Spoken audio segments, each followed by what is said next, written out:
Don't bother Mr. Cohen's book, though I'm sure it's brilliantly written and well argued. But read Richard H. Rovere, R-O-V-E-R-E, on the subject of Joe McCarthy. I mean, I really have no dog in If you're going to start plugging rivals, I just know. plugging Bill Buckley's new book, Airborne. Airborne? Good. You Well, know, let's get those back to my are. question. I was really curious because I was watching You this can't morning just with Stanley go when at he stuff was with a trying to get hatchet. into Just your personal habits, and I was curious as to why you especially raised when the it question. comes Is to that the essence of the culture. story in your mind of homosexuality? That we're in the mess we're in. Was that? Well, I regarded this as a because farce, and I wondered I know. Senator Flanders thought with it a was a minus. hatchet. Right. And he had some arrangement with that Las Century. Vegas Greenblatt, what's his name? Greenspun. Greenspun. But now we're Who was trying to supposed clean have it the up. evidence on it in his Right, safe. well, That Senator, famous safe was Doris, you opened probably by know Senator Flanders apologized for what he had said, which probably destroys Senator Flanders' credibility in your eyes. And I hate to to eliminate or eradicate the one plus you ever did give to Senator McCarthy, but the statement in the charges is totally untrue. Last You of would these know. baked So that's beans. it. Well, I don't know. You've been around the man for a certain period of time. You know his wife. You know his family. You see him. I suppose you can know as well as anybody can know. And if I knew or didn't know, I'd want to have a little more proof before I start throwing it around the way you've done. That Senator Flanders did. Well, that's McCarthy. Senator Flanders apologized for having made a statement which was not based on fact, but based on something somebody told him, which when he checked it out, felt was so unfounded that Senator McCarthy deserved and received an apology from Senator Flanders. I would so be it's probably happy a to little, see that. It's probably, I'll be delighted. You got a copy of it with you? It's in my Roy, book. do you have any regrets for what you did? Well, let me, when you use Personal regrets that you wish you hadn't done and say all what right, you did. right, I understand that. Okay, what I did, all right, now this is my day of confession of high crimes and treasons. As far as the McCarthy period is concerned, let me say this to you. I don't think you can go 20 years later and live, I've been a defendant, a successful, unfortunately, in 3 criminal trials, and you learn things, and you do change your perspective, and I'm not conceited enough to say that I'm as sure of everything now as I was 20 years ago, of course not. But I believe in the basic issue, that's why I made this fight in answer to this picture Well, what now. specifically might you regret? If you were to say, Okay, specifically, this is what I've learned. All right, okay, tell you what I learned. The regrets I have, and people never seem to ask me about it, were more during the days when I was a prosecutor than the days I was counsel for the McCarthy Committee. I don't like conspiracy trials, I don't like rubber-stamped grand juries today, and those were devices which I used, as did all prosecutors in those days, and I do regret those things.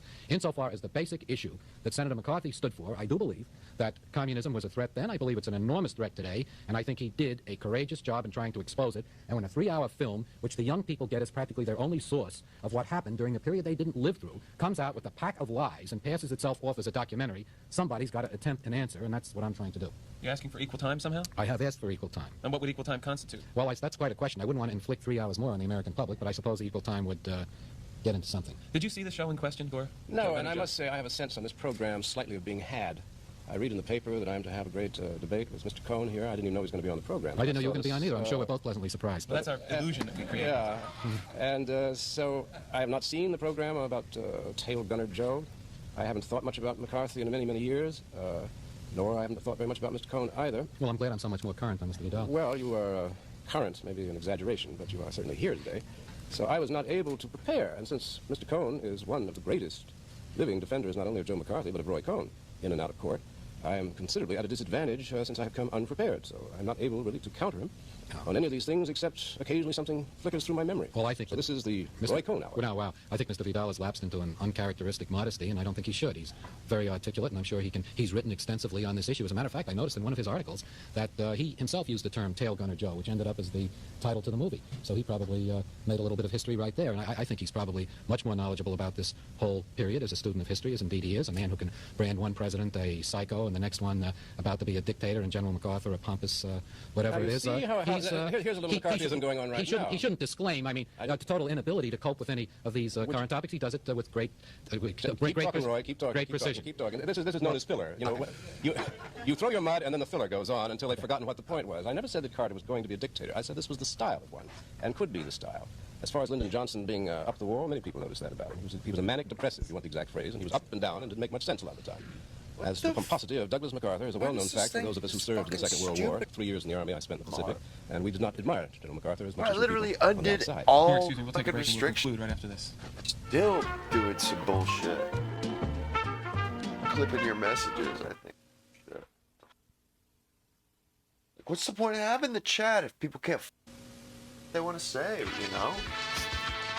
Fucking bullshit. I said to Gore Vidal as we were going to commercial, I'm sorry if you have a sense of being had. Not our intention to manipulate you on that level. So let's take a minute or two we have left to get into a couple of things you've recently said. You said that if you were president, you would abolish the military academies and the CIA. Yes, I would. I think that they're basically un-American. Where's my I think Roy that the Cohn? CIA, with its, I think it's $8 billion unaccountable funding, is an outrageous outfit. It's spent a lot of time spying on Americans, killing other leaders, or trying to destabilize it, as well as just being a big inefficient boom. You know what? We had something. We were a very Actually, successful country for about 170 years. I just overheard the Ingram angle, and it sounded like, yeah, this here, this look at this. What is that? It says morning at the milking farm. Do you see what that woman in that book cover is standing next to? That's what that's about, man. A woman trying to pay off student debt by milking minotaurs. It's pretty sick, dude. It's sick, man.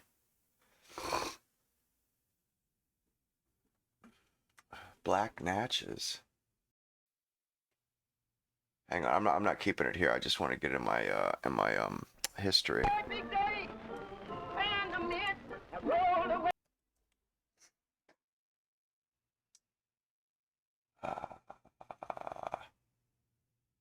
No. Wow, he just gets more and more. He turns more and more into a caricature of himself every day. I mean, look at this guy. It's funny. I remember seeing these kind of guys years ago. Like, remember how Ted Nugent was? What's his name? Kid Rock's the new. He's from the same goddamn state and everything. It's crazy. Oh no, I can't. I don't think I can do. I can stream the ones that are on the. Damn it, man! It was a really good. I just heard a little clip of it, man, while I was, doing the baked beans, and it was about. It had some Lindsey Graham clips in it of him getting on to a what's her name. Bondi.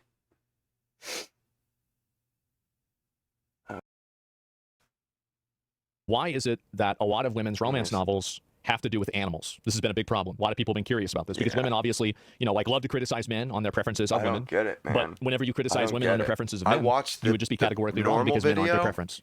I would not subject you gentlemen to dragons, that. It werewolves, bears, sick. dogs. It was sick, man. It was sick. Oh, I didn't see you there.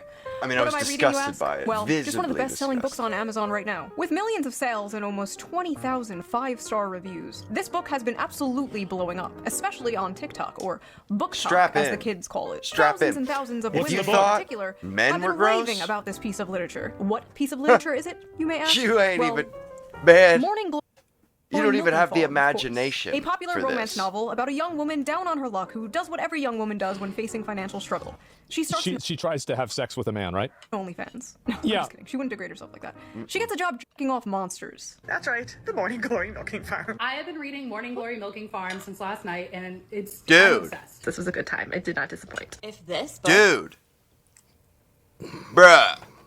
This is confirming every single suspicion. Come on, I gotta get the soundboard every out single for this bias, one, dude. every single stereotype, everything that I've been trying to say for a long time, guys. Dude. This is so incredible. is trash, then I am a f***ing raccoon. Give me all of the garbage. Get your eyeballs on this because it is so good. Oh my god. I regret to inform you that there is a new epidemic. An epidemic that many have yet to discuss. And that epidemic is female gooners. I got now, for those of you unaware, gooner is internet slang for someone addicted to porn. Yes. And smut is slang for dark romance novels, otherwise known as porn. Many correct about the dangers of addiction with men, how it can destroy their lives and their relationships, and most men know the material they consume is weird. That is why they are ashamed of it. Yes. That is why they delete their browser history. That's that is correct. why they go incognito mode. Yes. But these bitches freaks out here. They display... That's what's so crazy about it. Is like all Dude, these girls and they put think that, reviews this and is so stuff, horrible. bro. Like women They look put their this way. names to Meanwhile, they're attracted to a motherfucking... Look at what this is.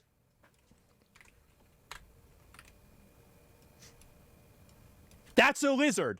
That's not a human. That's a motherfucking lizard right there. Dude. You see that? And you're mad that guys like girls with larger than average chests. And you're reading a book about having sex with a lizard.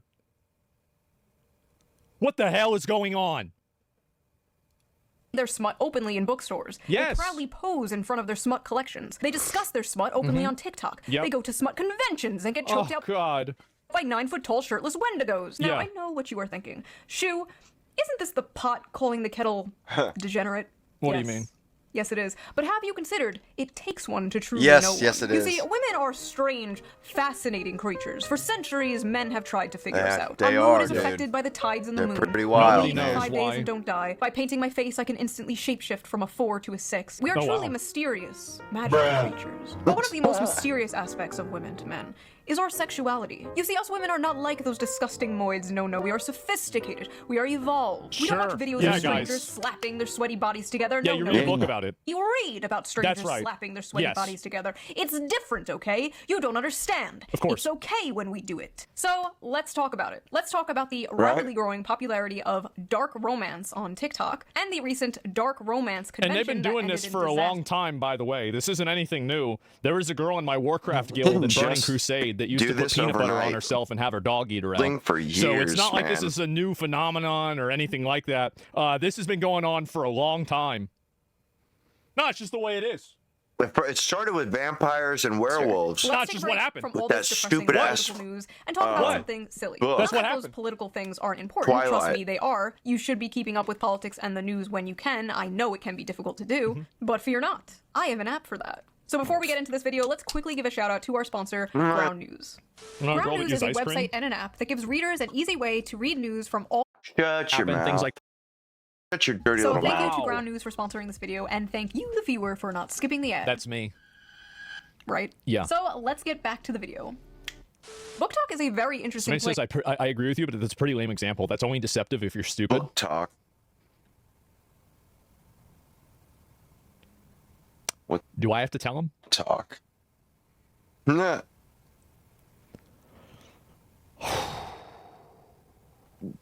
Yeah. And any book fans out there know how it has absolutely destroyed the hobby of literature and just flooded it with absolute slop. Spicy slop. You see, books on TikTok are not rated by how well they are written or how good the characters are. not many No, people they are like 'em, rated right? by the spice. And what does What? spice mean? Porn. Man. Yes. It means porn. Spice level is very important to book talkers. How much spice does a book have? What are the spiciest books they have ever read? How spicy? Why is it always you white can women? see how quickly it's spinning out of no, it isn't. It's black women too. Just watch. What the fuck? Why do you think? I can't say why. Maybe in a couple years, whenever things are a little bit. I have. Oh man, if there were no rules on this website, I could go on about this for an hour. Okay. Is the book they're currently reading. Spice, spice, spice. The spiciest book going Yep. viral on Book Talk lately is none other than Morning Glory Milking Farm Of by course. C.M. Nascosta. Dude, Violet this is a is typical fucked down on her in the luck head, millennial, man. mid-20s, overeducated, and drowning in debt. Oh my god! Yeah, that's so me, right? She's just like me! That's so me. Yep, I fucking knew it. Verge of moving into her parents' basement when a lifeline appears in the form of a very unconventional job in the neighboring Cambric Creek. Yes. She has no choice but to grab it No. with both hands. Morning Glory Farm offers Jesus full-time hours, Christ. full benefits, and generous pay with no experience needed. There's only Oh. one catch. The clientele is Just say it. grade Just say A it. certified prime beef. Yeah. Manly, meaty endowments to... Okay.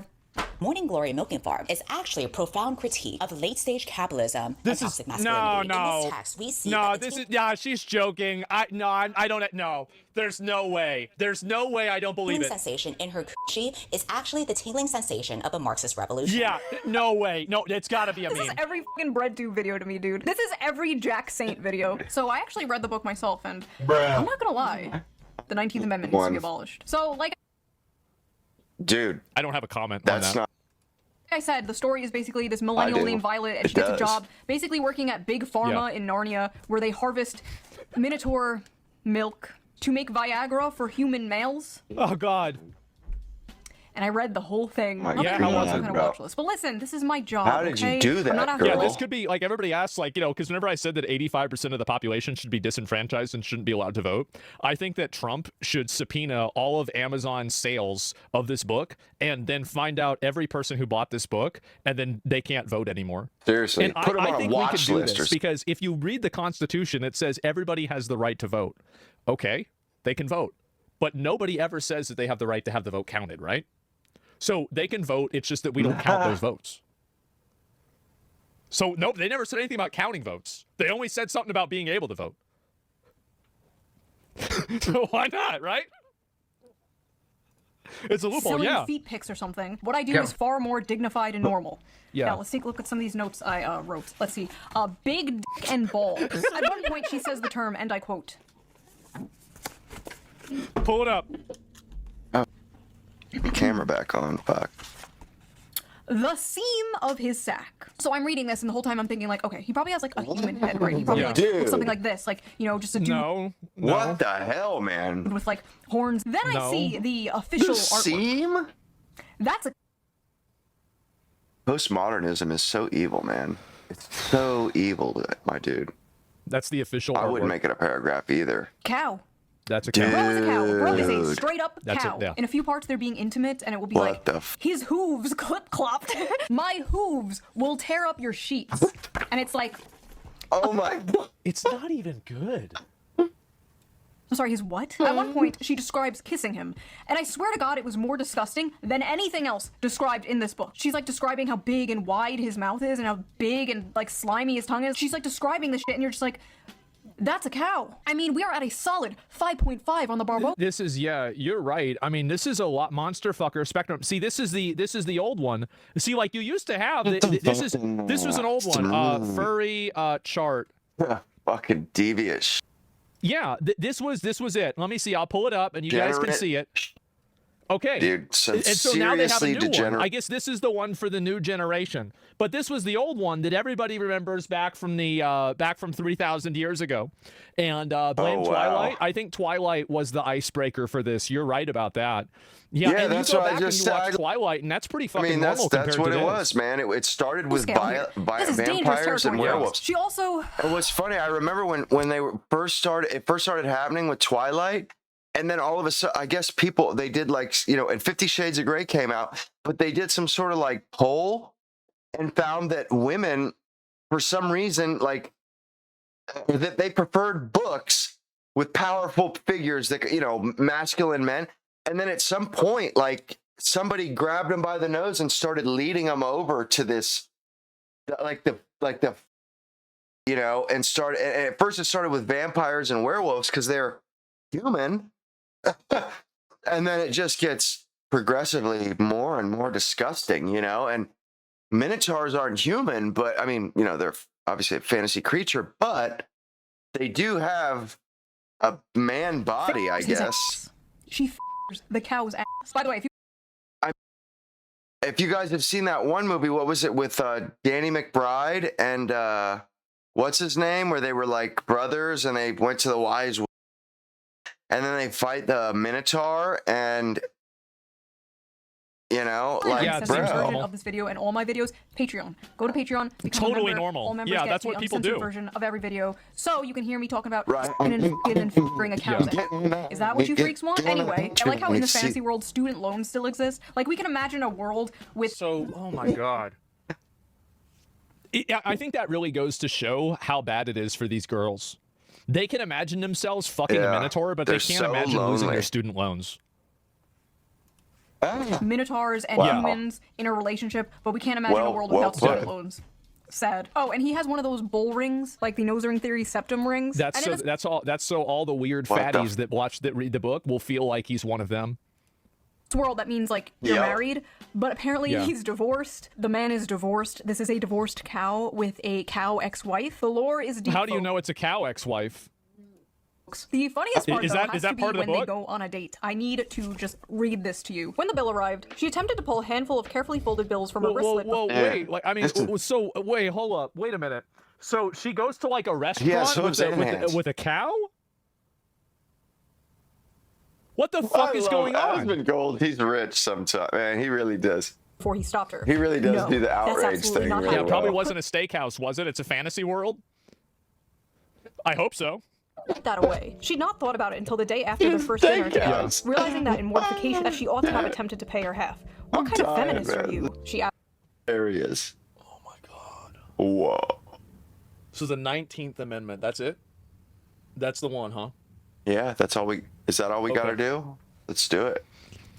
Asked herself. She couldn't remember the last time she'd been out and hadn't paid for her half, including her coffee date with Carson Tinsley. She had come prepared that night, several weeks of her tips smoothed and tucked into her wristlet. Jesus. But I didn't even offer to pay half the other night and shouldn't have Violet, if the commanding rumble of his voice hadn't silenced her. the heat of his hand dropping to her knee would have. I don't want you to feel that you don't have any agency here. I might be the one giving all the orders, but you hold all the cards. Your comfort is the only thing that counts right now. And if I overstep, and to think that these girls are complaining about guys talking to AI companions. And to think, bro, how do they read this? Well, I think maybe in a year I might be able to answer that question, okay? Like, we're not far enough to where I could answer that question and not get in trouble. To know you can tell me so, but that's not happening. Don't think I'm unaware we're at different points in our careers. You can say no, you can say you don't want to see me again. You can tell me to stop coming to the farm when you're working. It's dinner, not a down payment of your time. But I'm in a position to comfortably spoil someone. So when you're with me, I'm spoiling you. End of story. Man. She was a good feminist, she told herself. Dude? And she definitely could have been bought. But if he had suggested at that moment... Filthy, just some filthy... So the female fucking fantasy is to... It's all ego. Everything about it is ego. This is insane to me. Yeah, it's a self-insert. I mean, what do you think? They all are like this. Yeah, reject. Yeah. And how does a cow get money? Like, what about that? I mean, I guess that moment that he would have appreciated a blowjob, she would have fallen face first on his money, bro. Come on, that is hilarious, hesitation. Bro. Inside every woman, there are two bowls. Oh my God. Or two bowls. The strong, independent girl boss and the submissive, doting housewife. Yep. And in the presence of a masculine man, or a farm animal, she will fall like a cow. Chair and instantly return to factory settings. It's dinner, not a down payment for your time. She's reading. Oh God. But I'm in a position to comfortably spoil someone. So when you're with me, I'm spoiling you. End of story. I said, okay, I highlighted that paragraph for myself.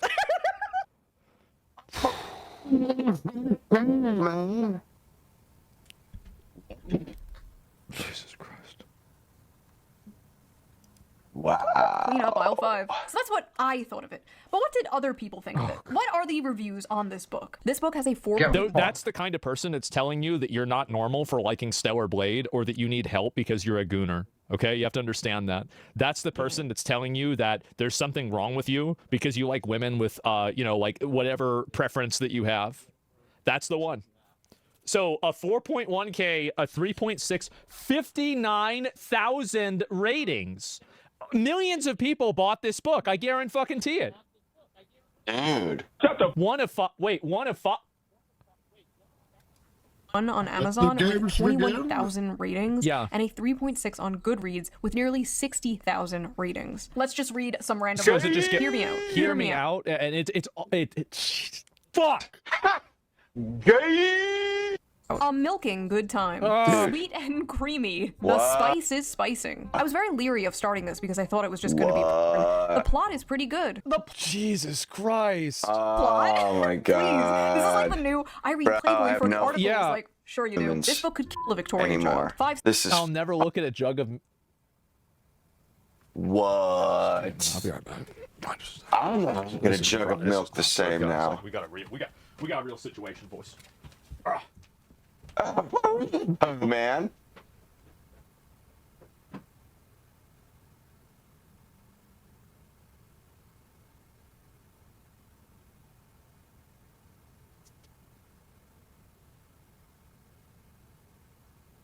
Did he just puke? A jug of milk the same. I think I'm lactose intolerant now. So that happened. Yeah. Our eyes will never see the gates of heaven. That's 1 star, true. Not a helpful guide. This book failed to teach me how to milk a cow, and now my family has no food for the winter. Good. 1 star, accidentally ordered while on pain medication after an operation. Okay, that's the only one that's acceptable. This to my mom as a joke gift for Christmas. You what? Lesai. Yeah. Why can't human males be more like this? Okay, there we go. Tall, rich, and handsome are no longer enough, boys. Now you have to be a 9-foot-tall creature from Greek mythology with a 13-inch dick. I never want to hear from another Only person about how they 13? read 100 books in a year if this is the kind of slop they are consuming. Yeah. Well, Ronald, man detected, Yeah. this isn't for you. This is for women. So take your ass back to Barely Legal Babysitter 5 or whatever the f you watch that is so morally superior than this. Let him who is without sin cast the first stone, okay? God Yeah, knows I mean, him. a lot of guys, I mean, you had guys pre-ordering the Little involved. Tay OnlyFans for 7 years. When she turned 18, you do the math, right? And so, like, I do think that it's just bad, bro. Like, it's bad out there. Like, things are getting crazy. And you know what I think? I think it's just about to get worse. A few moments later. It's great to live in a country where I can casually enjoy cozy erotica about a young woman who milks her way to financial security and true love with a minotaur. And also, wait a minute. By the way, so all of the women buying this, their fantasy book is basically them jerking a guy off for money. That's it? That's so gross, man. Like, don't these people think? I feel like don't these human it's one of those beings things think, where or are they the just more like things change, the more they stay the same. and urges? This is what freedom looks I guess like. I mean that's just what it is. They're just feelings and urges. Right next. If this is what freedom looks like, yeah, I'm really rethinking my stance on freedom. Not gonna lie. Maybe we should have less of it. All I know is if Donald Trump takes the monster porn, we are going to make 2020 look like a picnic. Yeah. Okay. Bullcock matters. Oh my god. Yeah. Yeah. That out, editor. Edit that out. Women are going to be picking up Animal Farm now. Like, where's the horse cock? Some of you people always yeah, they're watching. Yeah, they're reading another type of Animal Farm. An apology because this book has way too many 5 stars. Some of you are lying. So after buying this book, Amazon has given me a few interesting recommendations. Would you like to see them? No. I accidentally summoned a demon. Oh god. Oh, he paused it. I thought I did. That's some filthy moolah. How now, brown cow? Moolah. Appetite of souls. It's a cow, man. That's so. Oh. Moolah. Young moolah, baby. Young moolah, baby. Oh, I did pause it. Motherfucker. Fuck you. And boyfriend. That time I got drunk and saved the demon. Look at Gentling the beast. Cupcakes for my orc enemy. Main of my existence. Bro. Oh my god. It's because. Oh my god. The gargoyle and the spinster. The widow and the orc. Hoarded by the dragon. Dude. That's a little, but that's not. You know what this says to me, man? They're playing too many games. We should have never let these cunts play World of Warcraft. Now all of a sudden, all they can think about is getting fucked by fantasy animals and fantasy fucking humanoids. That's not even Greek mythology. That's literally just a dragon. It's not even like a guy with horns or any. It's just that's a lizard. Hoarded by the dragon. Oh, There's why? Something because about she's just pure gold. She's treasure. What?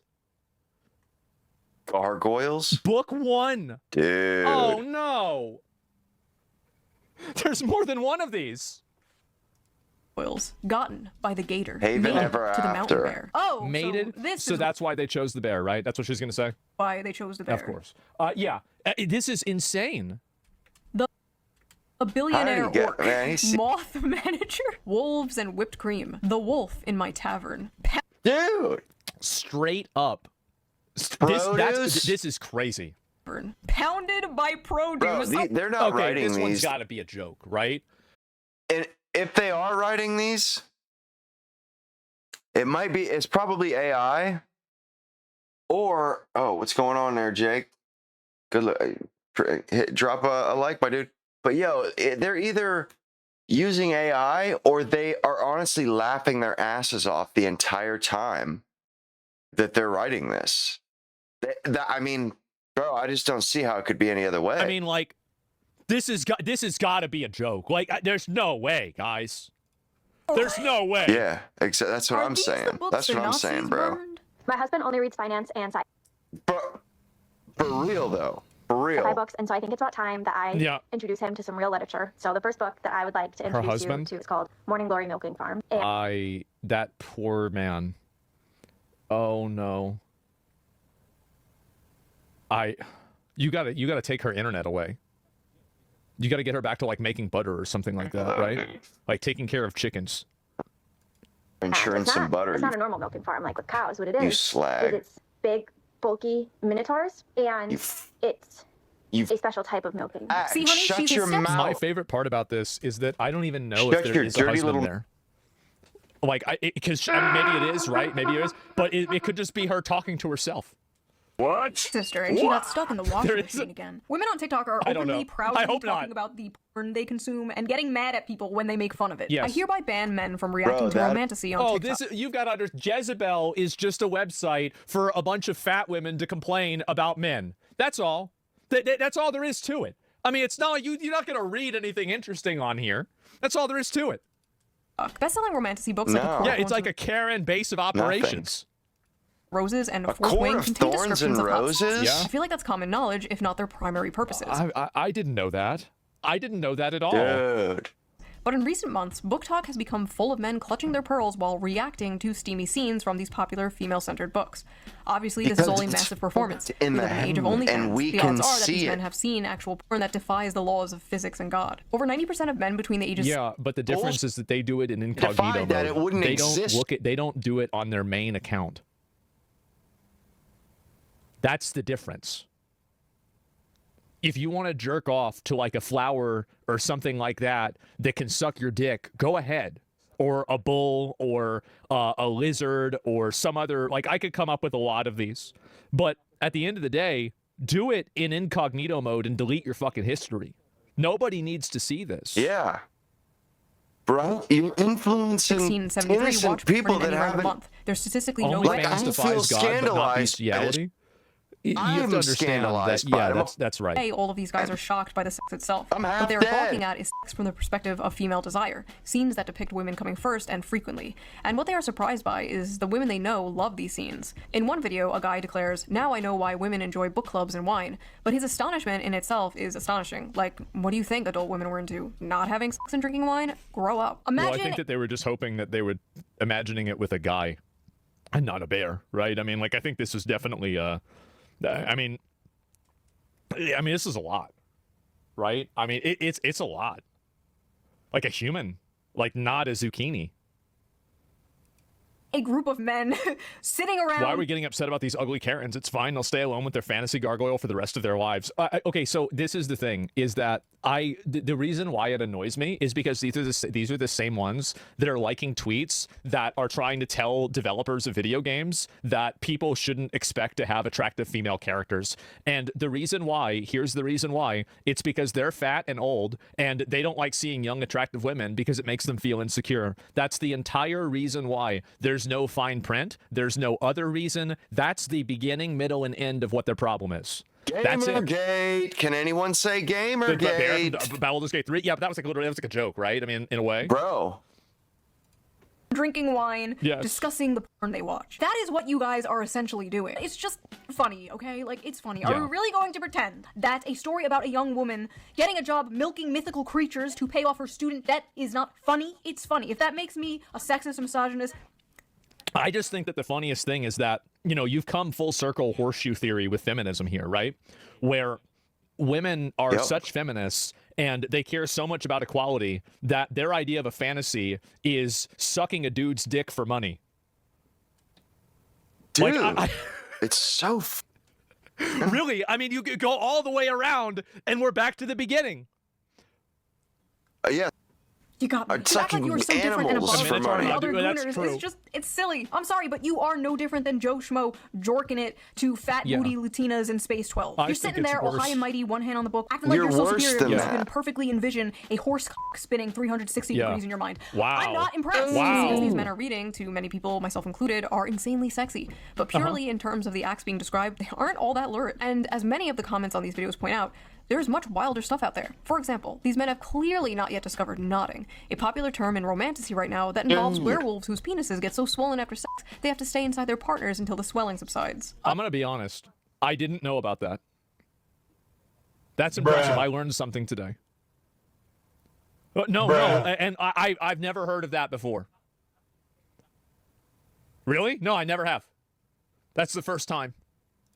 Oh. That's from Canines. All furries know it. That would be why.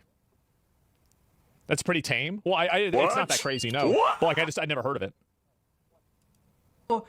Oh, honey, that's not a popular trend in romantasy. That's just a thing real dogs do. Oh, you just don't get it. You don't know what not is. What are these women reading, bro? What happened to that, like, stupid fucking corny Hallmark So it's furry vocabulary. Okay, got it. Understood.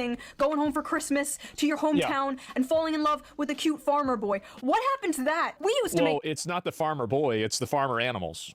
Fun of that. We truly did not know what we had. It's not that much different, gone. right? Now women out here fantasizing about getting their asses clapped by demons and werewolves and goblins and ghouls. I remember when 50 Shades of Grey came out and people were like, oh my god, this is so crazy. Women are crazy. 50 Shades of Grey looks like missionaries through a bedsheet for the sole purpose of procreation compared to the average woman on TikTok is reading. At least Christian Grey was a human man and not a dog. You fantasize about dating the quiet, shy, nerdy girl. Yeah. You know, she's innocent, she's pure, she's not like those other girls like going out clubbing and hooking up with random men. No, she's at home, curled up by the fire in a blanket reading a book. Except that hook your boy up with a like and a subscribe, man. I don't know what the hell is going on. I would appreciate like, it. This is bad. It's yeah, forever in it's your a debt. lot. Can we agree this is demonic, my fellow Christians? Hey, guys, I've been hearing a lot about another set of the Crusades. I've been hearing about people talking about that a lot recently. A little secret. The quiet, nerdy girl is way more of a freak than the average hoe. Are you kidding me? It's not even close. The average hoe might have a body. Nah, this is true. There was this one girl that I was talking to, and I introduced her to a game called The Coffin of Andy and Laylee. And 3 days later, I mean, we were still friends at this point, I thought, but she decided that we were more than that. And she sent me like a fucking, like, 7 pages of like some erotica story that she wrote about the two characters. I was like, what the fuck? Oh my god. That's a lot. Count of like 15 or so, but the quiet nerdy girl is fantasizing about getting back shots from Cthulhu. The first draft. That is at least 100 bodies. Now listen, there's but that's a pretty like common thing. So the guy that did this right here, he also did paintings and artistry of women being pleasured by an octopus. What? So this has been going on for a while. It really is. Inherently wrong with fantasizing, okay? Oh, There's nothing wrong Release with the Kraken. roleplay. You know, fiction is fiction. That means something different, okay? Right? You know, you're not actually going to bang your stepsister, right? Yeah. These women are not actually going to bang a cow. Or at least I hope not. Well, I don't know about that. hope not. I think that there's, I mean, like, why would you say that? I mean, like, really, Pretty sure women have let horses and cows. I mean, there was that girl or at least in my Warcraft horses. guild. Pretty sure. Fuck, like, I feel like it's. There's a term called the donkey show. I wonder what this is. Oh God, this is. I'm not even going to ask the question. I wonder what the probability is that people do weird shit like this with their pets. Man. This is why. I wonder, like, what is the percentage? Is it 3%? Is it 0.3%? Cannot just be left wide open. I don't want to know, but I'm curious. This is what happens when you take the guardrails off. The training wheels. What? We all know there is a difference between fantasy and reality. Well, what happens when they try to bring scrape half fantasy of it into off. reality? Well, you get Sinners and Stardust. What? Do you want your biggest dreams to become a reality? What is this? Well, that guy was what in the eyes wide? He's a fucking Leshian. What is that? What is going on here? What? Sinners and Stardust was supposed to be a dark romance ball for romantasy authors and fans alike. So what's the big deal? Seems like a fun, sexy time, right? Maybe, if you're a woman. If you're a man, yeah, the night may have gone a little differently for you. No. All right, y'all. It appears I have to make a post that I'm frankly pretty goddamn upset I have to make. Jesus. This post is for the readers who don't understand consent and boundaries only. A lot of you may know my good friend Animus. He's attended a signing of mine in the past and obviously is a musical artist. This past weekend, he attended Sinners and Stardust and probably had one of the most heartbreaking experiences. So listen, he's a man, right? But do we think that means it's okay to put your hands all over him without consent? Or to Get on the Discord, kid. This is what people do. They do this. This is super common, by the way. It's extremely common. Like, you go to a convention, people will touch you in all kinds of ways. Like, I've had this happen even to me. Like, people have done this. I think it's probably been like maybe 3 or 4 times, something like that, as people have inappropriately touched me at a convention. And nobody cares. I hate being touched. I mean, I don't really say this a lot, right? Because it's not a big, like, I don't like encouraging it because I don't really like it. But I really mean this. I don't care. It doesn't matter to me. Like, it's not like if somebody touches me in a certain way, it's going to make me gay, right? So, like, I don't really give a shit. But, like, you're not supposed to do it, right? You're not supposed to do this. Yeah, are you sure? Yeah, I'm actually, like, literally, like, Whenever it happened, I was just like, okay, well, all right. Well, anyway, I'll see you later. And I was like, well, you want to get a hot dog? Like, I didn't even think about it. Like, straight up. I never even thought about it. Yeah, I never even considered it. And it's, I don't know, like, maybe I'm a weird guy. But, like, yeah, no, there's a lot of inappropriate touching that happens at all kinds of conventions like this. Like, it's super, super common. Hands at his waistband or down his pants or touch his dick. Didn't you know? That's a lot. It's okay to quite literally back him into a corner and touch all over him to the point that he literally cannot tell how many hands are on him and whose are whose? Do we think it's okay to send him into an actual panic attack because of this? Furthermore, do we think it's okay to interrogate him and insist he detail how he'd kidnap a woman? What the fuck? Despite him repeatedly saying he wouldn't do that, and you know, that shit is fiction. Yeah. And then attempt to follow him when he tries to get away. What the fuck is going on? Enough. During the time of this mob, him and another author received notification that an air tag was tracking him, which showed on his person all the way to his hotel room. This is crazy, bro. Like, see, this is... there's a... like, remember, like, think about all the... Again, I've said this before. How many ancient societies have some form of female-coded mythological creature that is a sex-craised animal that will suck the life out of you? There's like 3 I can think of right off the top of my fucking head. There's no, like, how is it that every single ancient society came to the same conclusion? Like, what do you think the odds are of that? Isn't that interesting? They molested this guy until he passed out from anxiety. Yeah. And then they put a fucking tracker on him in order to stalk him back to his hotel. Of course. This poor guy dressed like a character in one of the romantasy books at this romantasy convention full of women. That is like throwing roast beef into a pit of wolves. It's like throwing roast beef into a pit of roast beef. Yeah. Or in this case, throwing a wolf into a pit of roast beef. Oh. I remember years ago, there was this thing called cosplay is not consent. Basically, it was a campaign to bring this is exactly. No, this is 100% what it is. I didn't think she meant that joke, honestly. I didn't. Like, because that's kind of a bad one. Attention to the fact that people at conventions would often come up to women dressed in sexy costumes and just grope and grab them without their consent. Yeah, apparently we have to bring that back because these women did not get the memo. I've been a furry for over a decade. Okay. And big surprise, it's a comment on Reddit. Wow. Who could have guessed? I did a lot of fur cons. Sure. Are you complaining this time if you're getting harassed? I mean, I think that, like, if you get harassed by somebody like this, like, every time that it's happened to me, I just ignore it. I just ignore it and like, I don't even think about it. But yeah, I mean, if other people don't like it, I mean, like, I stick up for other people that get made uncomfortable. Absolutely, I have to. Right? I mean, was it mostly dudes? Yeah. I mean, like, there was a couple of situations where it wasn't, but like, yeah, it's mostly, I've had dudes grab my dick multiple times. Yeah, it's just how it is. What? Sure. What? Mostly guys. Dude. I'm just saying, that's how it, that's the way, you being dead ass? Yeah. I guess if you say so, my dude. Sometimes weird shit happens, but honestly, I can't believe the dark romance crowd is out here acting like this. Like, me and my buddies in our fursuits are more respecting of consent and bodily autonomy. Get your shit together, y'all. When the furries are calling you out for being freaks, that's bad. You need to reflect. Something has gone horribly wrong. Not only were the men at this book talk convention assaulted, but women were also assaulted by women. Multiple women, I would have never guessed. Wow. Including a performer, reported being assaulted there as well. Even an author there said she was groped and dragged away from her friends and said no matter how many times she said no, quote, my words did nothing. May I remind you, this is a book convention, okay? Yeah, I guess not. Books. Literal BDSM clubs are more respectful than this. Yeah. There needs to be more studies on how this stuff affects women. Well, I think it's also because, like, they don't really have any expectation for it, right? I mean, like, if you're certain women with rock stars, women are far more sexually aggressive than dudes as a collective because it's cute. I think that the reason why is because women see it as more socially acceptable. And it is. It's generally more socially acceptable in our culture for women to be sexually aggressive than for men to. And I think that there's a lot of logical reasons for that. Like, for example, like, men can, like, basically a man can always physically control that. Like, whenever a man is being physically aggressed on by a woman, 99 times out of 100, he can, at the end of the day, control that level of aggression. Whereas when a woman is being physically aggressed on by a man, sexually aggressed on by a man, she can't control that for obvious reasons because women are smaller, right? And so that's it. And so, like, I get it. Like, I know the reason why. I mean, it makes sense if you think about it, but it's like, there's a lot of people, and you guys know this if you've ever been in a situation like this, like, something happens to you, and, like, I'm the kind of guy, like, I just, like, most people just are shocked by it happening, and they just let it happen.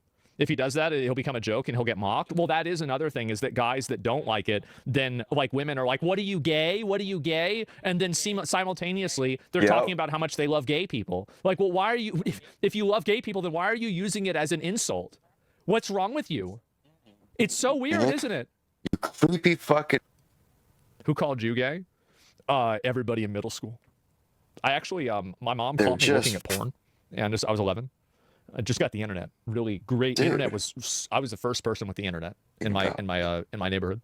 Why is this kid talking about this? Mom caught me looking at porn, obviously, instantaneously. And so she asked me, she was like, why? So? And I managed to guilt trip her, and I said that I had to because everybody in school was bullying me, calling me gay. And she actually bought into it. She didn't get mad. Like I still feel like, I mean, that's just weird, man. Bro, like, and I just came up with that shit, right? Major I'm like, I was smart. Like, really, it worked. You go to lying? I mean, well, you got to. The thing is that if you're lying about this in public, man? Why are you talking about this in a stream? The best way to do it is to emotionally manipulate them. If you can activate their emotions on something, you can tell them anything that they want to hear, and you can get them to believe it, right? And so that's I learned this. I was like fucking 6 or 7 years old because like I would lie to my teachers, like all my female. Okay. Over the years. Enough. As well, just words on paper. I'm, however, talking about the effect on the consumer. We know watching porn is bad for the brain. That's been proven and only rejected by gooners. No, I mean, this is the kind of thing, like, these are my unfiltered thoughts when I was in middle school. Yeah. Really. And, like, the only difference between, I think, me and a lot of other people is that I just say it. I just straight up say it. I think that a lot of other people think and wonder the same fucking things, but they don't want to say it because it's embarrassing. Don't want to give it up. Shame, but obviously. Is reading smut bad? You might say, duh, that's the whole point. Okay, fair enough. So let me rephrase. Is reading smut harmful? I think it's probably like everything else where if you read a lot of it, and you hyperfixate on it and you use it as a escape or a replacement for real life, it's bad. But it's not bad if it's done with a degree of moderation, just like fucking everything else. Let me guess what the answer to this is, okay? Shame people for things that are wrong, immoral, or harmful. In my line of work, I've been told many times that shame has no place in sex. Well, I think there's a few cases it does. Yes, it does. To my brain, for 2 seconds, it's clear that line of thinking is nonsense. It's bullshit. That's like shamed, one place it should be shamed. That was what I was thinking of. I'm not equating monster smut with these things, but there are 50 Shades of Grey. Well, I mean, monster smut and bestiality. Really, what really is the difference here? How different? How big? I mean, like this is like 6.5 dozen. It's you just it's not smut. You just changed the name. It's demonic. Like, it's so what are we doing here? It's witchcraft, so to speak, along the spectrum of harmful. This is what they burn women at pleasure with monsters, slavery, or sexual violence is not healthy. Basically, they're straight up, like, dude. Women are cooked, and they deserve it too. With this stuff. Yeah. It's a pipeline, right? It's like the infamous evil alt-right pipeline. You know, you start watching Shoe on Head, owning the feminists in 2015, and then in 2025, you're watching Hitler, right? You know. I was gonna say you're watching me, but yeah, there could be that too. All-right pipeline. And this one's like you're reading Morning Glory Milking Farm, and the next thing you know, you're Mrs. Hands, right? Just say no.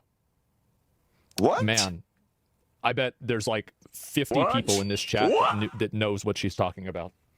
And I am one of them. I don't know what she's talking about. Me and Dylan Thank God. and my friend David and my other friend Dylan, I remember we watched that in a chemistry class whenever we were in 11th grade.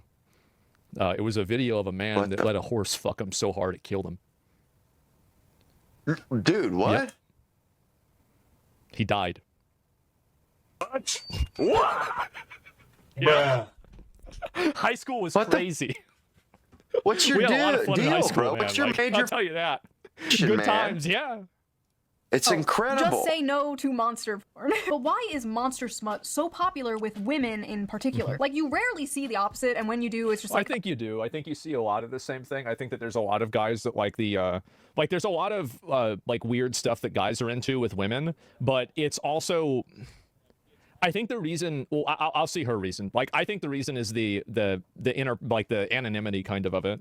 a girl with cat ears and fangs, cat ears, or sure. like a 10-foot-tall mommy vampire. Yeah, that's a good one. Titties. Meanwhile, women are like, that. I want to f the pollution monster from Fern Gully. So okay, people, I mean, there you go. on Reddit asked this very question. Let's see the responses. Why do you guys like monster romances? Asking for a friend. Yeah, Several sure. reasons. One, human men are quite often terrible. Romance books with human men are already partly fantasy, but monsters just takes the fantasy bit further. Two, it's sort of human nature to imagine relationships with paranormal beings and creatures. We've been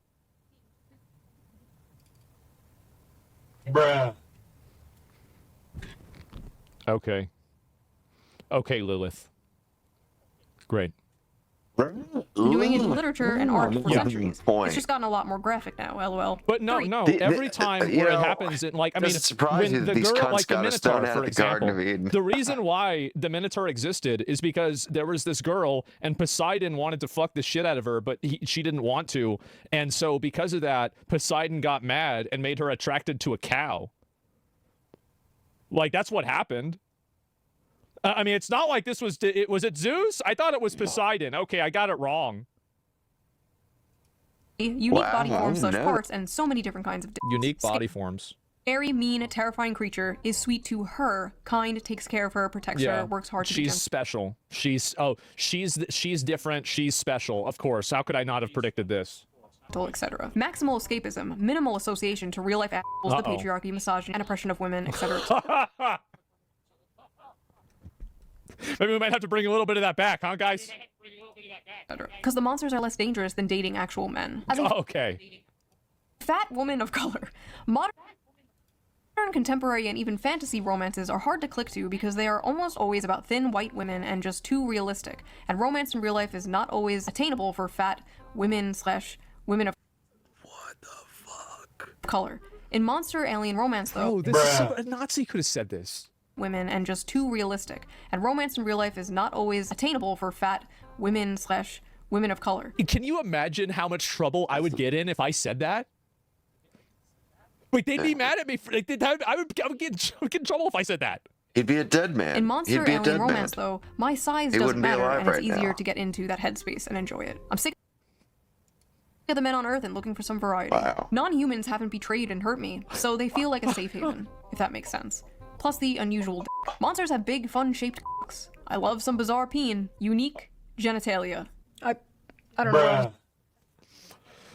Oh, fuck, man. Wow. That's crazy. A lot of women's smut, especially monster smut, is about submission, domination, forced breeding, non-consensual consent. The women are like conquered and taken and overpowered by these monsters. And I think many of these women are reading these books containing monsters and not men because masculinity and dominance in men has been completely demonized in modern society. But the truth they say that, but like anytime, like the thing is that this is my opinion, is that I think women like to have men that take charge, but not necessarily take control or take lead. Yes, they do. Like, I think people like having somebody else lead them, but not necessarily tell them what to do. And I think there's a lot of people that either do both or neither. Then I got a bridge to sell you. Still crave it. You see, the monsters in these stories have those like dominant masculine traits that women like so much, but they're not human men. They have all these traits women desire. No, somebody brought up a good point. See, remember, like in Mario, it's like, how is it that Princess Peach always keeps getting captured by Bowser? Like, what are the odds of that? Like, I don't know. There's like no way that's what happened, right? I mean, there's just no way. Out the problematic, it's funny where his head goes sometimes. Without being the men they hate or have been told to hate. It is the perfect guilt-free slop. But they don't just want a wild dominant man. They want to tame a wild dominant man. Similar to when a man sees an art hoe with a nose ring, you can save her from her daddy issues. You can do it. It definitely. No, you can't. No, you can't. Number one. And I think it's also the power fantasy and it's an ego trip, right? It's that this guy that has everything and he's like really popular and successful and, all these other things, he's going to change what he's doing just for you because you are special. That's what it is. Won't backfire and ruin your life. Go for it. Go talk to her. With many women, there's this desire for like... Yeah, there was actually a friend of mine sent me a link to a tweet that a crazy ex-girlfriend of mine made recently. And I was going through a profile. This was last night. Not a single fucking thing has changed. Like nothing changed. Yep. Danger and aggression, but also the desire to tame that danger and aggression. The desire to be that special woman who can melt his heart. You see, my dragon boyfriend could rip me to shreds and kill me instantly, but he won't because he's nice. Because you're special. Always known this. Honestly, at the end of the day, just like the video I made about the anime girl in a wheelchair, where men were saying, this is the average male fantasy, and a bunch of women were like, you want to rape a disabled girl? Discord, of course. It was just a distilled manifestation of the average male fantasy, which is to protect and provide for a sweet woman and save her. This is like basically the flip of that, right? This is just the distilled manifestation of the female Beauty fantasy. and the Beast. Men are saying this and they're saying, what do you mean you want to milk a minotaur? When in reality, it's just to have a big, strong protector and provider swoop you up and save you. And like I said in that video, they're basically both the same fantasy. This is a tale as old as time, the princess being saved from the dragon by the more things change, the more they stay the same. A knight in shining armor, whether the dragon be a wheelchair or student loans, you know? But in this case, the woman is being f***ed by the dragon. That's right. Sits in the corner and watches or something, I don't know. Maybe it's not that deep. There are some hungers better starved than fed. And maybe as women, for the sake of society, we have to starve our hunger for minotaurs. The stream this evening. I don't think there's a problem. Hook a brother up with a like or two, man. Come on now. The issue is that dude's trying to the kind of girls trying to make a living over you have here. to understand that, like every girl, that probably most of the girls that are getting into this, there's probably like already been like 5. Like this is like stage 7 of having a problem, right? And so like this girl's already gone through 6 other stages of having problems. So like by the time that you get to this stage, I think that really, I mean, you might as well just do it at that point. Right? Yeah. I mean, this is mental illness. Yeah, you just already cooked, bro. Like that's just do it, bro. Yeah, that's the moral of this video. Yeah. We're just straight up cooked, bro. So what do you guys think? What is your theory? Why is the monster romance genre so popular with women in particular? I think it's really simple. I think women just like it because, again, like they get to, it's yeah, I mean, she's right. It's kind of like the like quintessential male-female fantasy, like of the power dynamic without the guilt of it being with a guy. Who is your weirdest? Hear me out. Oh, God. Be honest. I don't want to hear no Lola Bunny, okay? You all know mine already. That's...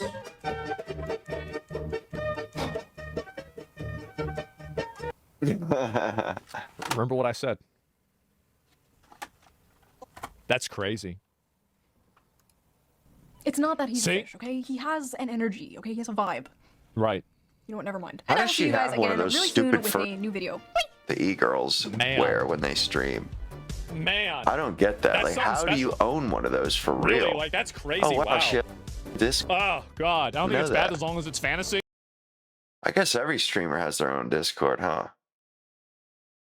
Currently. Oh, wow. This guy did one too. Damn. Everybody said the same shit. Like, yo, fuck this. This shit is. Goethe confessed to somebody once that his idea of heaven was to be on an endless talk show, being asked questions throughout eternity. 91, man. He doesn't even look like he's a day older. Controversial novelists, and like perhaps 20-something years later, homeboy looks his like lacerating wit is nothing sort of legendary. And when I was in Italy a while back, I called him from Rome, and he invited me to visit I was in his Italy, villa on the beautiful Amalfi Coast. When I was in Tuscany last season, cameras are welcome. It was wonderful on the French Riviera. Anyway, here I think is a treat for you. Goethe doll at home and in his usual rare form. Nice to see you, sir. Good to see you. Oh my God! I call this place. He's got the cravat, or what is it? The meters above the sea. What the hell is? And here we are at the end of the road. The scarf thing, the neckerchief. Aside from the fact of your tremendous popularity, ascot. He's got the ascot. Are you on anybody's enemies list these days? We all remember years ago, and a lot of us were. Well, I think probably always. You know. Funny thing about being a writer is it's the one thing, I suppose movie stars are the same, but you're international. And if your reputation is sagging in your native land, if Americans, my fellow countrymen, are not buying Hollywood, my last novel, I get a wonderful report from Brazil. I'm a bestseller in Brazil. And always, I'm a bestseller, the strangest places that I've never been to. I'm a bestseller in the Soviet Union. And the only common denominator I can see is each has a currency which is non-convertible. So I have in each place, I have arrows or whatever they call it in Brazil. Fear of sensitivity. I have rubles in Russia. What the hell is an orbit fear? I'm unknown in Germany. The mark is powerful. I could buy up half the country. Would they but read? But I'd have to agree with you there. Yeah, I mean, whatever it is, sounds about right. I'd bring it right back to that question which you had forgotten, but I remembered. That's why you're so admired. So admired that no matter how he rambles, it is always boring, and it always comes back to point one. I think I'm a permanent enemy like of the Trump. corporate ruling class of the United States. He must have learned the. Voltaire and his what does Trump call it? Such a great man. I was a critic of his. The the weave. And he lived rather wisely. Trump learned the weave from Vidal, French system, from Mr. Friend Gore. of Frederick the Great, friend of Catherine the Great, critical of both their empires. He lived on the border between France and Switzerland, just in case. Any trouble came, he would just cross his kitchen and he would be out into safe Switzerland from the French police. So I sort of live here part of the year, and I feel safe. I'm on the margin of the American empire now crumbling, but this place was absolutely on the fighting line certainly during the 70s, when there were all kinds of problems here in Italy, mostly caused by our CIA defending Italy from the Soviet hordes. So I sort of like being here on the edge of the old empire, and in the heart of the really old empire, which was the Roman Empire. So I would say, to answer your question briefly, is that yes, I think I'm permanently on the enemy's list of Mr. Bush, any Kennedy, and I would suppose anybody He only does a couple years. Not in a personal way, but for what they have done to my native land. Not that great of a president as it is. Republic, when I was young and growing up, in whose armies I served in the Second War, quite proudly has become an empire that is absolutely pointless. One of greed. I gotta look that Orbit state at war with somebody. Good one, man. That's a nice. That's a good. Good on enemies list and very vocab drop. Nice $2 word. You know, $2 word you got going on there for sure. Into anti-Americanism when you open your mouth to speak in your original language. Well, one thing is Western Europe, particularly now that Western Europe is far past the United That's States, not a word, my dude. And in education, I spend a lot of time. That is not a word. Delicately explaining that Americans are not stupid. They're convinced, as we don't know any languages, no history, no geography, no nothing, and we can't sell goods anymore. And I said, no, we're not stupid. Americans are as bright or brighter than anybody else, but we're ignorant. From the Latin meaning not knowing. We're not taught anything in our schools. I mean, I'm not talking about just the ordinary people, because there hasn't been public education for about 40 years for anybody, but I'm talking about people like George Bush, who had an expensive education, similar to my own. But he knows no geography. He hasn't a clue what he's doing half the time. I suppose by now he knows it's the Persian Gulf and not the Gulf of Mexico. I think he thought it was that, you know. This Persian thing was an extension of Panama. Come on, guys. The ignorance Damn bone and hit the like button. Is very dangerous, and the Europeans comment on it. The Italians are very nice. They like Americans. Others do not like them, and the first thing they say, well, they're so dumb. And I had to say, no, we're not dumb. Just because we can't speak your languages and we don't know who Dante and Michelangelo are doesn't mean we're not pretty good. We can learn it. So you can convince them that we're educable? Well, I try. It's always telling people the difference between educable. You know, it's funny. I don't know why you hadn't taught other people think. Why the fuck? You know how they feel. Or, you know what if they think we're barbarians, this and that. The fact of the matter is, their whole standard of living. The only reason why they have it is because of us. In one way or another, is because of us. The only reason why they even live in whatever semi-free society they have is because of us. I mean, like all of the luxuries that they enjoy are because of America. And yet, and you know, they know all this special, read all these books, but what did it get them? Like, what's his name? Sugrue.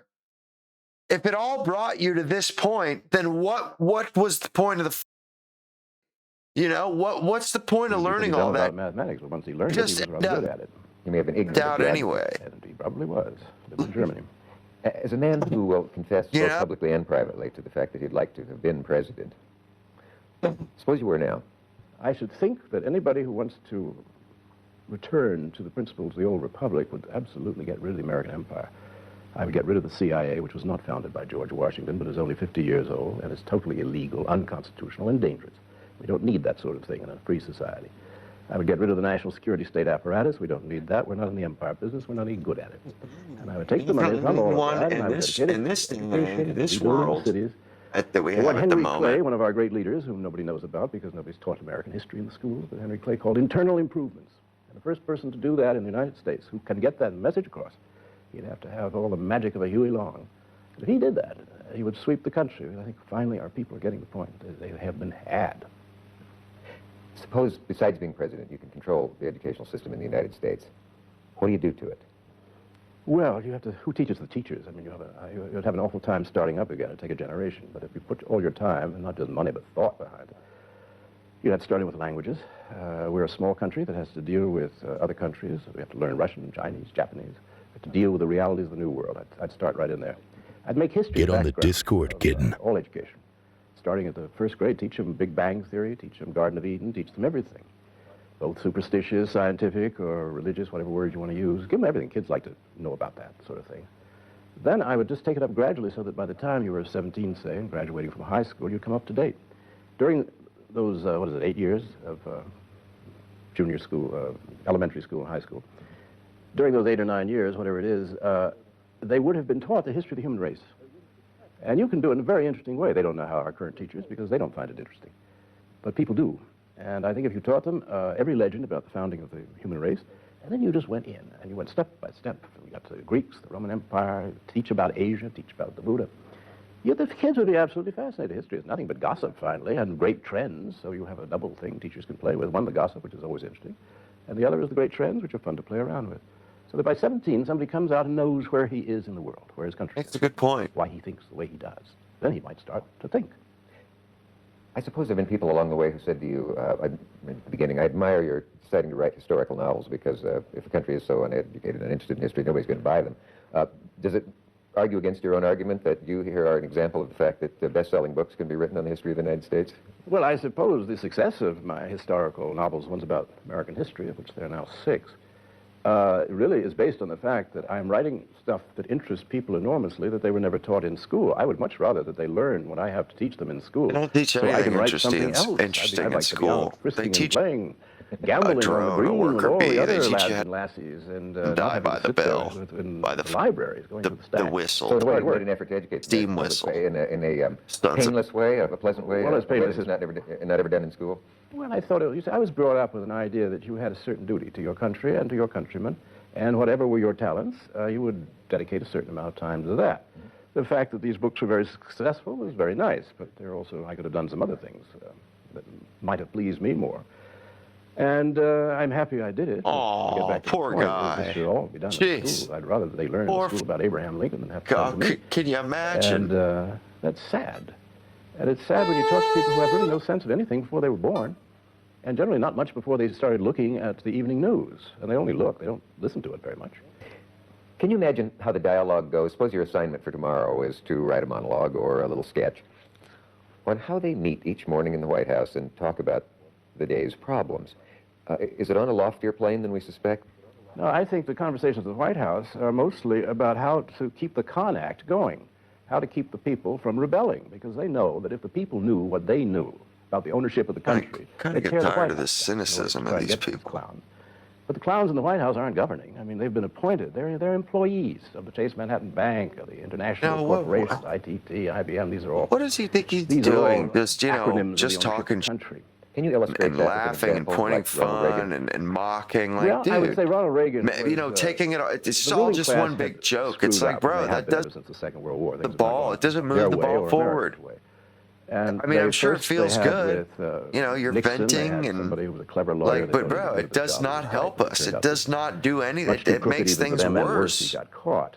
Then they decided, well, let's try Jesus Christ or, somebody schmarmy and nice. So they get Jimmy Carter, who's schmarmy and nice and can't put a foot right. That doesn't work. But he's part of the ruling class. He's not an outsider, as he pretended. Then they decide, oh, the hell with it. Let's just get a good actor. Somebody who can impersonate plausibly a president, because now most presidents can't act the part. So let's and Reagan is always available for 17 years. He was giving that speech for General Electric, and he was telling them about godless communism, forever on the march.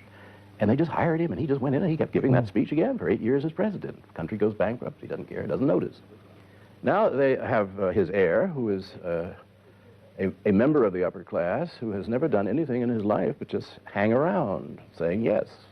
He's never lasted. I was looking at his resume recently, and he's never been more than about a year in any job, UN, CIA, China. He's kind of right. If you were writing this as a scene, who are these they who sit around and decide, do we want Reagan now or do we want Brian Hearn? Who do we want for president? Well, they don't do much meeting because they all think alike. Otherwise, they wouldn't have those jobs. They go to the same schools. You went to one of them, but you went wrong. And Yale is one of their schools. I went to one of their pet schools, Exeter, at the same time that George Bush was at Andover.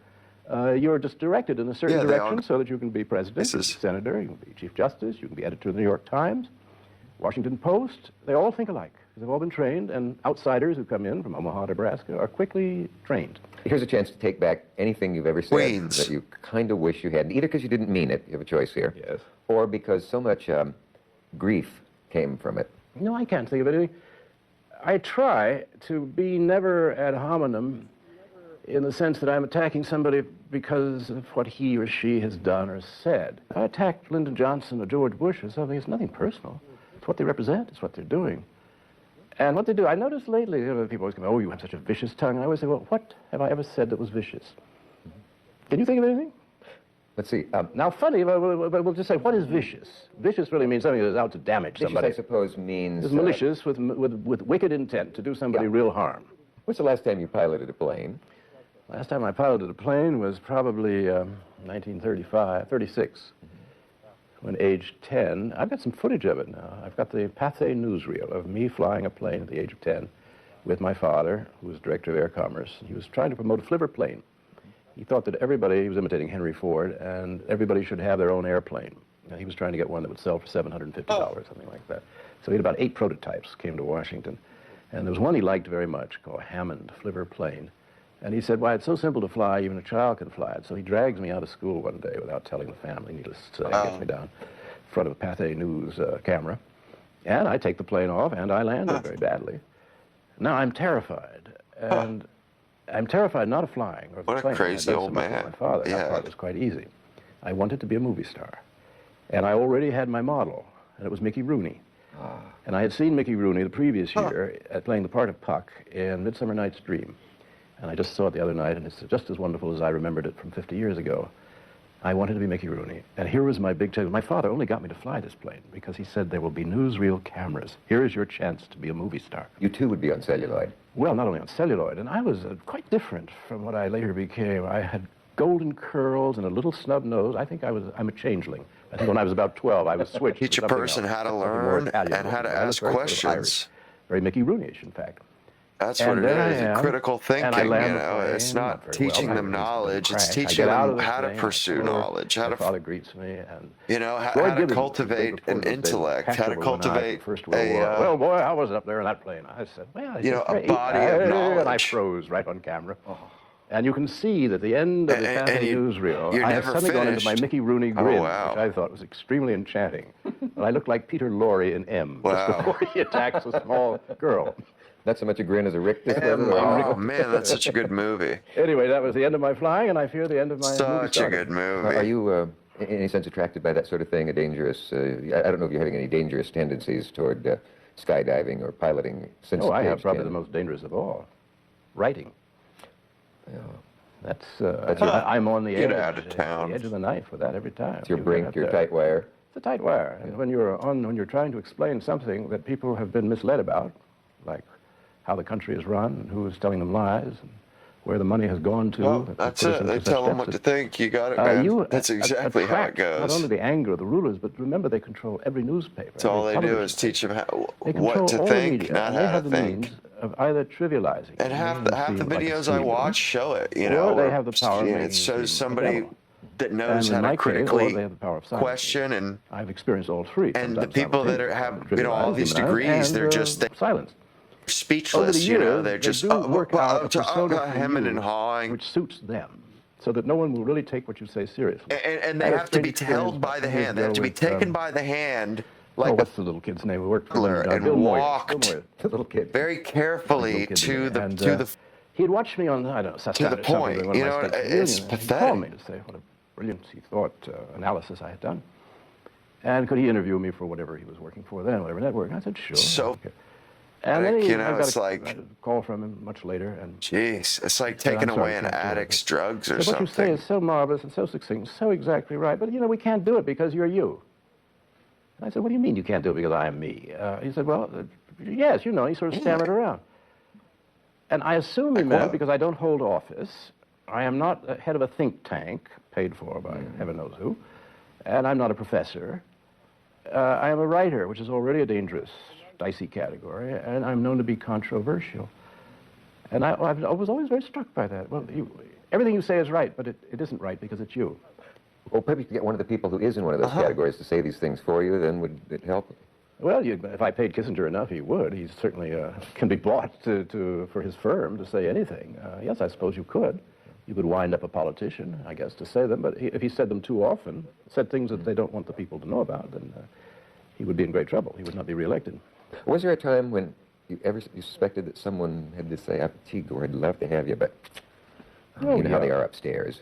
Well, sure. I had that with Peter Jennings at ABC. Peter was around, just sort of starting out in 1968 when William Buckley and I were the stars of ABC, and we the two of us, our debates, at least made ABC #1 in the first time. I think you're right, because honestly, he looked familiar to me. I never saw him before tonight. I barely remember him. He was a kid. And I have kind of a thing, I've and seen then so years many. later, I'd see him around occasionally, and he said... pretty good with faces. It was the he did come off first time. familiar, as though I'd seen him and before. And then a second one, and each time he said, well, let's get Gore on. And each time, no. Gattaca sounds about right, because he looked, said, well, in my mind, he's an old guy like that. I said, well, what did they say this time? Oh, they said he'll just be outrageous. And I said, you ask him what they meant by it? Ethan Hawke.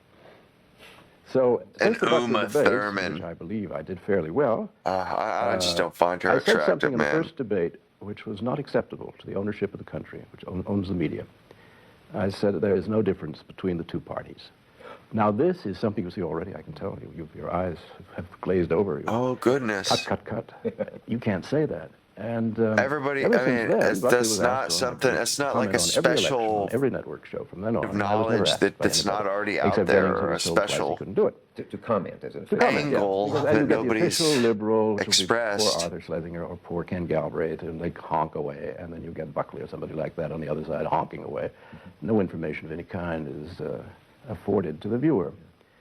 I say this with perfect serenity because I expected this kind of resistance. I mean, you don't invite somebody in who points out that you're a bankrupt in the front of your banker. I hope this isn't betraying the office of an overnight guest, but you mentioned the Kennedys earlier. In front of your banker. For some reason, that just doesn't sound right to me, because photograph from Mrs. Onassis. The banker? You mean the banker is telling the client that the bank is going under and that they have no money anymore. That's more analogous to this situation. Yeah, I was looking for collar stays when you caught me. I'm wondering if you find the public so gullible, Mr. Vidal, that you're expecting those people to believe that if you were, say, a guest of Miss Lauren Bacall, went to her room to get something and found her diary lying by the bedside table, you would do the manly thing and not read it. Oh, I'd rather die really? than look at it. Interesting trait. And I wonder how many of us consider And that. if I have ever been in a position where picking up a phone, let's say, in somebody's house, and the people are talking, and if they're talking about me, which most people would be very interested to see hear what other people have to say, but I can't listen. I even have trouble reading stuff about myself or watching myself on television. I don't certainly read about other people and friends, but I don't know what it is. But I don't want to be involved. I don't want to know. And my curiosity doesn't work along those lines. I think maybe you may have just hit on a definition of hell. Makes hell might sense. be knowing what your friends have said about you every time you've left a room. Well, everybody who's ever No, it's like, was not very happy at what I did. So. Yes, how many of us would have Character is doing the right thing when people aren't looking. Listen to that tape with what we consider our very best friends. That's what it is. The most savage dinner party I ever attended in my life was in London, where the best talkers in the world have always been. Yeah, it was a bit Annie slow. Fleming, who was the wife Not of Ian too Fleming, shabby, still though. alive. Could have been She was worse. a power society hostess, mostly politicians. She had a dinner party, and I was a young writer then, almost 30 years ago. Hugh Gateskill, the head of the Labour Party, who was her boyfriend. Ian Fleming never came to these things. There was Nancy Mitford, her sister, the Duchess of Devonshire. There was Lucian Freud, Evelyn Waugh, Osbert Lancaster, Eddie Sackville West. About 12 of the sharpest, most savage tongues in all of England, which means all the world. The conversation, I will not share it. Which means all the world. It was just too sulphurous, but it was fascinating. Nobody left. And we sat around after dinner, and even Evelyn Waugh, getting drunker and drunker, kept saying, Tom Dryburgh, who was an MP, was there, a member of Parliament, head of the Labour Party. He's not as nice as he looks, because Tom was absolutely hideous looking. And he would keep shouting this, and he had a great hearing aid, sort of mandolin, which he would swing around. And now, Mr. Cabot, how long are you in England? And he'd put this thing, and you'd start to answer, and he'd pull it away, and you'd find yourself talking at the top of the table. This was Evelyn Waugh's sense of fun. Anyway, at 3 o'clock in the morning, we were all worn out. No one had dared. You're my dad's age. And He was suddenly born in we were like 62. lemmings. Both my genetically parents were born in trained to 60. save ourselves or kill ourselves. We all rushed out into Victoria Square and left our hostess. No one behind. In a block. Well, In a block, and to 30 me, people that's went what and honor went is. right out that door. Blacklist, If any two people had honor done is that, doing they'd the have right been thing Anyone for would once. remain. Like, you know how Rob Somebody Roy had gone put it. upstairs, so he Honor couldn't is talk the to anyone man, about it. or honor is the At gift least none of us would have Man gives to himself. Tongue even you have been afraid of, and nobody can take it from him but him. And he can only give it away. Person you ever ran across. Well, wit is one thing, spite is another. Yeah. It's something that the same thing, you know, to me about doing the right thing, even when people aren't looking. It's about revelations about their sex lives. How I see myself and how I feel about myself at the end of the day. He goes to Campbell's funeral party. You start a whole rap like that about somebody who was perfectly. It's what I think counts. Something minor like necrophilia or something. Yes, with necrophilia. He would have thought that very witty. The true wit plays with the words as they're coming out, and one person, it's like a bit like bridge. You play a card, another card gets played, and you can get it going, or even more like music. And that's wit, and it means you have to have great control over language. You have to have every shade of meaning. Interesting, living in Italy, they complain that I don't speak Italian very well, but I never bother to speak it very well because there's no word in Italian for wit. What? The word doesn't exist. A witty line is lost here or difficult to translate. They have jokes, and they can be funny. Does any language have a precise parallel to the word wit? I'm told the German does. You speak German, I don't. The French don't. Italians don't. German has the word witz, but that really means joke, and as we know, that isn't necessarily wit, as in two drunks walked into a bar and so on.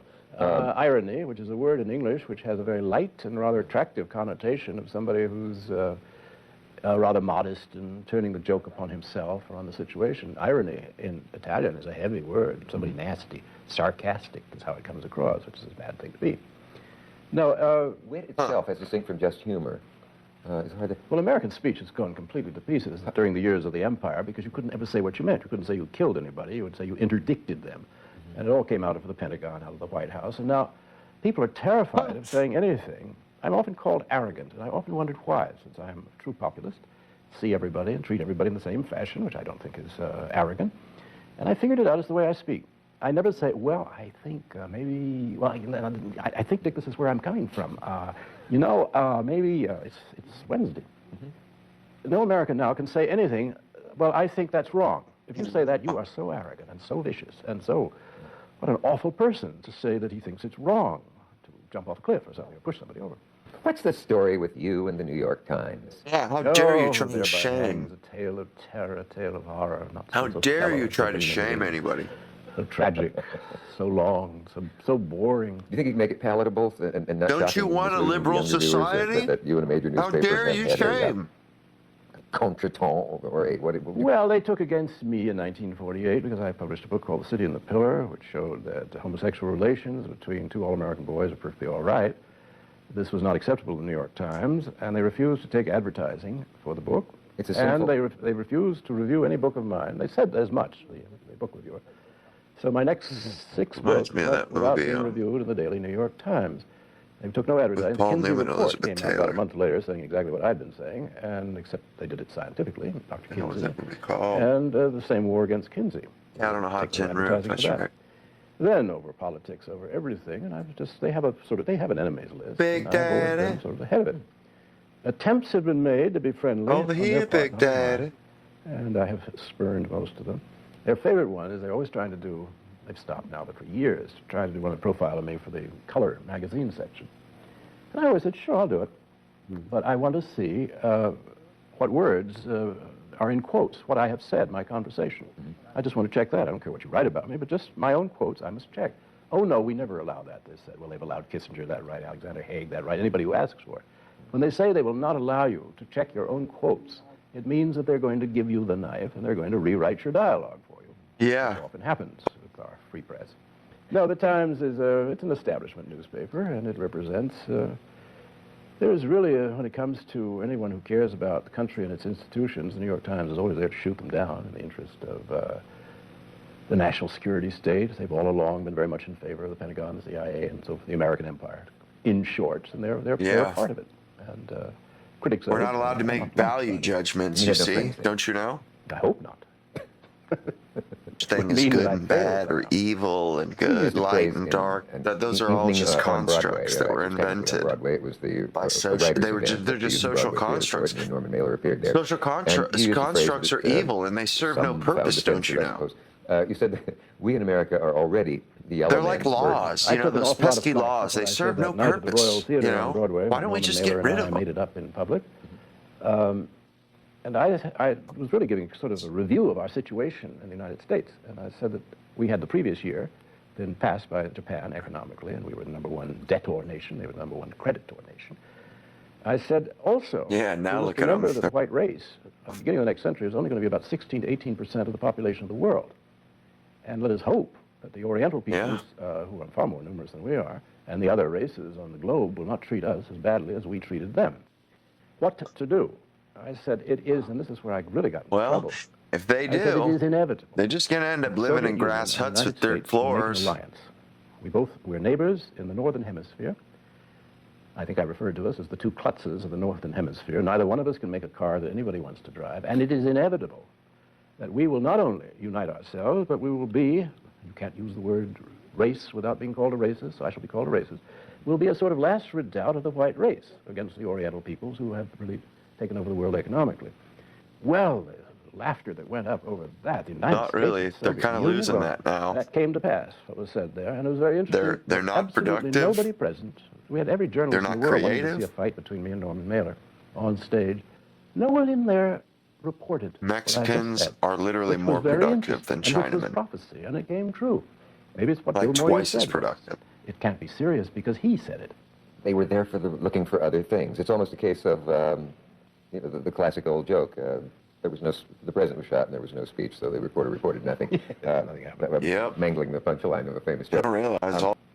In they seem times, to think that people have claimed because we don't live in their country, that somehow their way of life and their luxuries aren't a byproduct of us being on the planet. The two collapsing powers in this country better embrace each other. And I said it was inevitable an alliance between the two. And I didn't even say as a possibility. I said it was inevitable and indicated it would be quite soon. There it is, but I'm often quoted, but never with attribution. It's always somebody else said it. And I don't mind being a quarry for others. I'm out to, as W.C. Fields would say, we're here to not only to entertain, but to illuminate. So I don't mind illuminating a little bit and letting others take the credit. Well, surely you weren't the only one in the world who saw this coming. And but I was certainly... How did you happen to, if so many didn't, in positions who should have? Because I lived part of the year Fields, right he's here quite a in character. And I have a lot of time to think, which most Somebody people offers I know some in my water and he situation goes, never do. No, touch never the have, stuff. And don't like thinking. Well, I sit here with a lot of books. I don't read the American press very much. I read the Wall Street Journal and the International Herald Tribune. I can't stand the American press because it is so biased and so dumb. And it tells lies about other countries constantly. It doesn't even know that they're lies. So I follow the Italian press, the French press, the English press, and I get a much clearer worldview. And anybody could if they did what I do and were interested in doing it.